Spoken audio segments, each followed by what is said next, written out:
There are 5 mistakes that's costing you from getting the credit score you deserve, and I believe you deserve a 750 plus. So, with that being said, sit back, relax, grab a pen, get some paper, get something to drink, because we're going to get straight into it. Hold up, before we get into the mistakes, I understand that your journey is going to be different from my journey and different from everybody else's. However, after doing so many consultation calls, while I was in the military and while I got out the military, I noticed that most people are making the same common mistakes. I want to help you avoid those common mistakes, because if I can help you get to where you want to be I'm not going to say it's going to happen quicker, but help you avoid these mistakes. Now you can do what you need to do to get the things that you want. And most people either want to buy a house, right? After doing these calls, most people want to buy a house, get a car, or probably get access to funding later on to actually help their business, all right? So to help you avoid these mistakes, because I know there's a lot of information on the internet, not saying I'm the best at this. However, I just want to help you and serve you the best way possible, because I know that the mistakes I've been through and the mistakes that people been through will actually help you get to where you want to be much quicker, all right? And I'm not gonna say it's gonna happen overnight. This is a process. You reap what you sow, all right?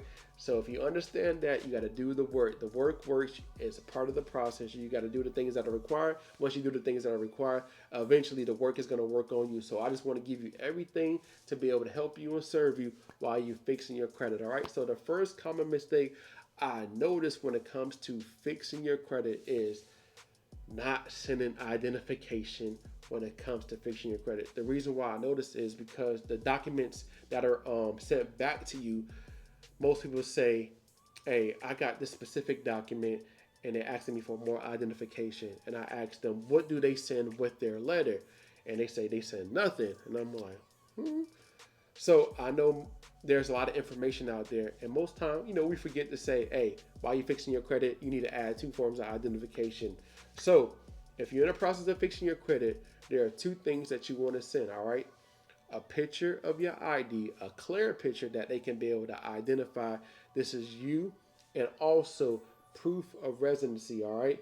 It could be a bill. It could be a utility bill. It could be a statement. All right, something that has your name and address. All right, and make sure. A lot of people forget this. If possible, when you go to the post office, get it certified. Okay, you want to get this certified when you send these letters out. All right, so make sure you certify the letters as well, and make sure you get copies of the letters.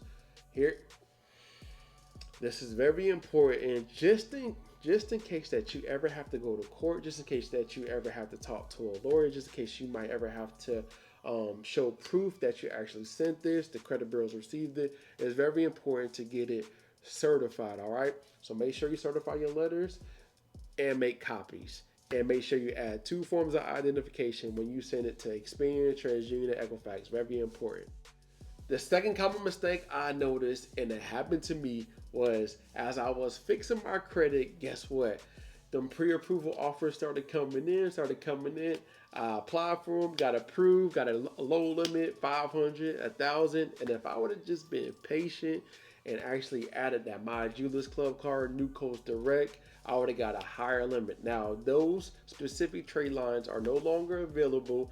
However, the best way to actually build up your credit is go to a bank, get a secure credit card, and some banks do allow you to add money. Let's just say you put $250 down, and then later on you continue adding, and then you have $1,000, $2,000 credit limit, and then eventually some banks actually unsecure now. They'll unsecure, give you back your money, and now you'll have a $2,000-$3,000 credit limit, and then eventually over time you ask for an increase, and then you'll have $5,000-$10,000 credit limit. All right, so avoid this mistake. All right, don't apply for nothing.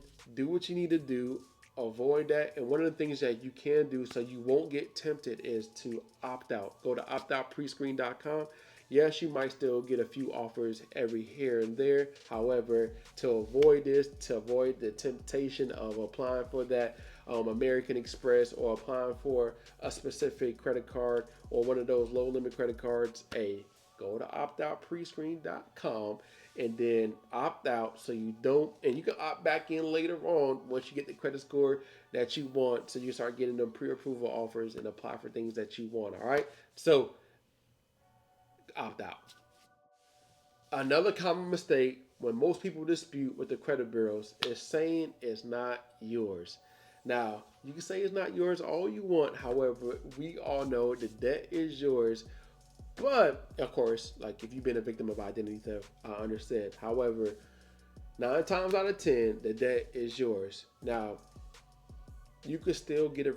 Like a lot of people think that you can't get it removed from your credit report, even though you know the debt is yours.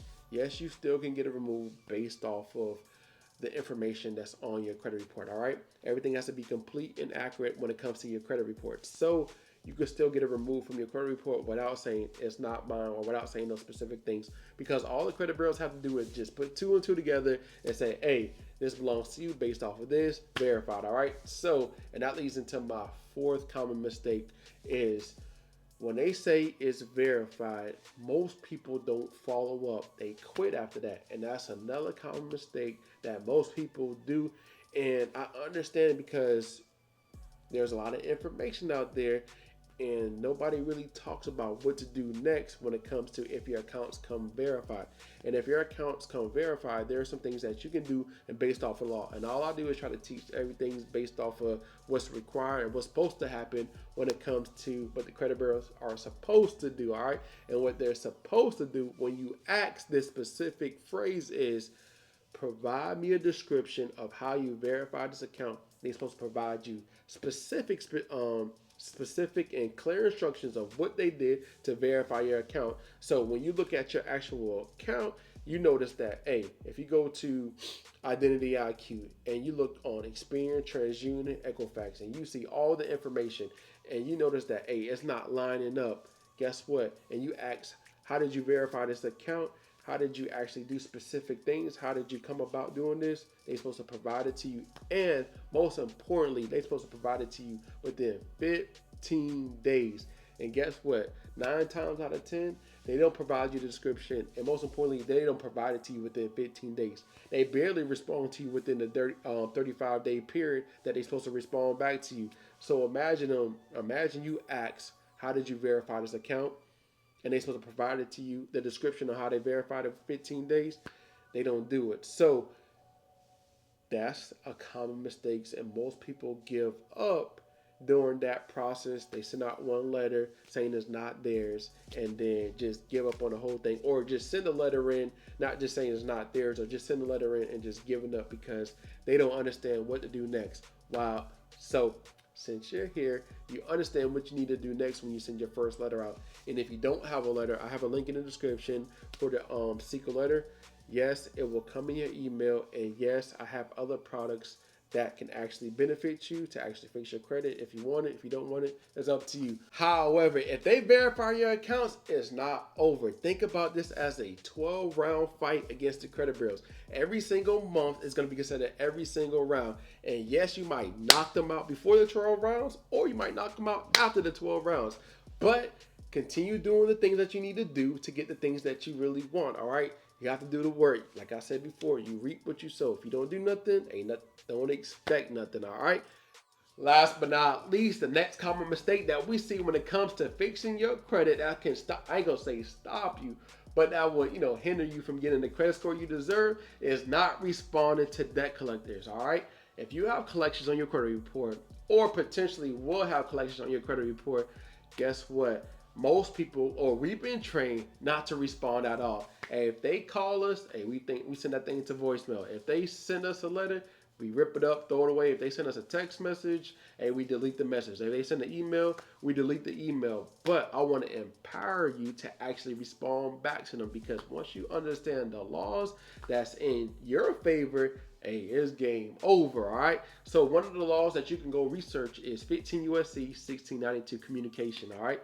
But if they call you, all you have to do is just make sure you record it and document it. But if they call you, all you have to do is say, hey, this is not a good time to call. please don't call me at this time. And if they call you again because they really want the money, that's a violation. If they email you, all you have to do is say, hey, I refuse to pay this debt. I have a lot going on, and only you know what you have going on. So that's the reason why you can't pay the debt. Also, if they send you a letter, you can also respond back to them. Make sure you certify. Make sure you make a copy of everything that you do. And if they text you and you say, I refuse to pay this debt, and they text you again and again, that's a violation. You got them.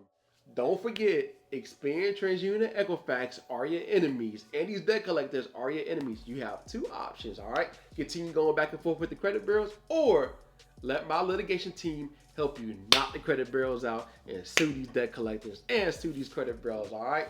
So if you want help, you want our expertise, hey, the link is going to be in the description. The link is going to be in the comments.